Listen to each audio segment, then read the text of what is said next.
Bonjour, on se retrouve aujourd'hui pour aborder enfin cette loi du reste. Bienvenue sur cette chaîne qui, j'espère, te permettra de devenir peu à peu zen en maths.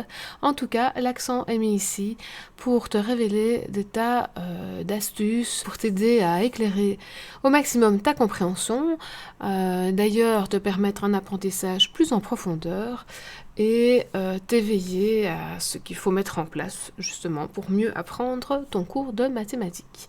N'hésite pas à envoyer éventuellement des questions, je me ferai un plaisir d'y répondre à travers des vidéos.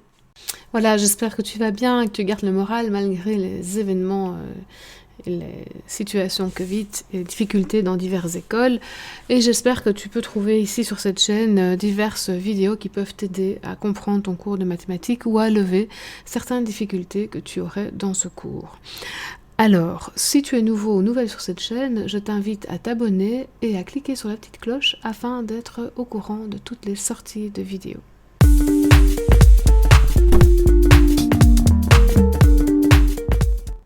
Alors, cette fameuse loi du reste qui concerne l'opération de division, nous avons déjà parlé de cette division et des restes dans d'autres vidéos, que je t'invite à revoir si tu n'as pas encore pu les regarder.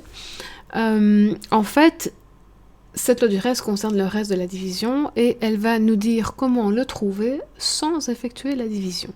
Alors attention, ça ne concerne que des divisions avec un diviseur sous la forme x moins a, c'est-à-dire un binôme du premier degré, avec la variable qui est la variable x, et ensuite on lui soustrait un réel qui est un réel fixé. Alors j'ai mis deux petits exemples, donc ici j'ai le binôme x moins 3, la variable est bien x, et le nombre a c'est 3, d'accord, puisque c'est lui qu'on soustrait.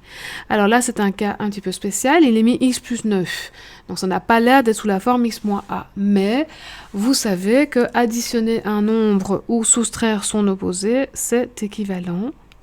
Donc en fait, que j'écrive x plus 9 ou x moins 9, c'est équivalent. Et donc je peux dire qu'il est de la forme x moins a et que donc le réel a ici, ce serait le nombre moins 9. Alors donc nous allons commencer cette loi en énonçant ce qu'on fait et ce dont on parle. Donc on parle du reste. Du reste de quoi? D'une division, et on va décrire de quelle division. Donc ça commence par le reste de la division d'un polynôme en x, on précise la variable donc, et on lui donne un nom, donc on va appeler p de x. Par qui? Par qui est-il divisé? Il est divisé par le binôme x moins a, donc on donne la forme du diviseur. Et donc, que nous dit la loi? Elle nous dit que ce fameux reste, c'est simplement la valeur numérique de ce polynôme en x égale à a.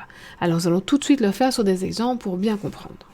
Donc, je vais reprendre comme exemple suivant, en fait, un exemple que nous avons déjà fait dans une vidéo précédente, à savoir celui qui a servi à nous montrer, en fait, la méthode d'Horner, d'accord? Et donc voilà ce fameux exemple de division avec la méthode d'Horner que nous avions vu précédemment. Je vous rappelle qu'en première ligne, nous mettons en fait les coefficients du dividende, que nous mettons ici le 0 du diviseur, donc la valeur qui annule le diviseur, qui est bien sûr un diviseur du premier degré, que nous descendons le premier coefficient, que nous le multiplions par cette valeur, et puis que nous indiquons les résultats sur la seconde ligne. Les résultats de la seconde ligne sont additionnés avec les valeurs des coefficients de la première ligne pour nous donner ici des nombres qui sont les coefficients du quotient. Et nous trouvons tout à la fin, ici, un nombre qui représente le reste de la division.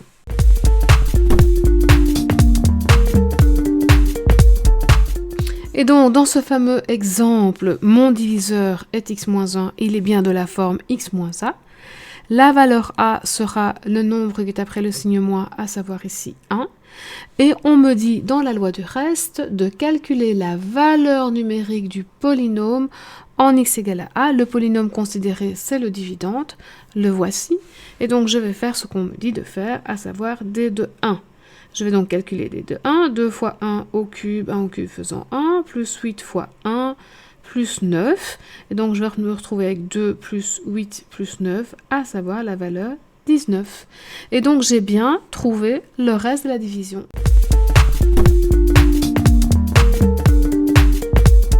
Donc je pourrais, sans effectuer les calculs, en tout cas de division, effectuer par contre le calcul de la valeur numérique avec le 0 du diviseur qui remplace x et trouver ainsi à l'avance la valeur du reste. Quel en est l'intérêt? Bien, simplement de savoir à l'avance si ma division sera exacte ou pas.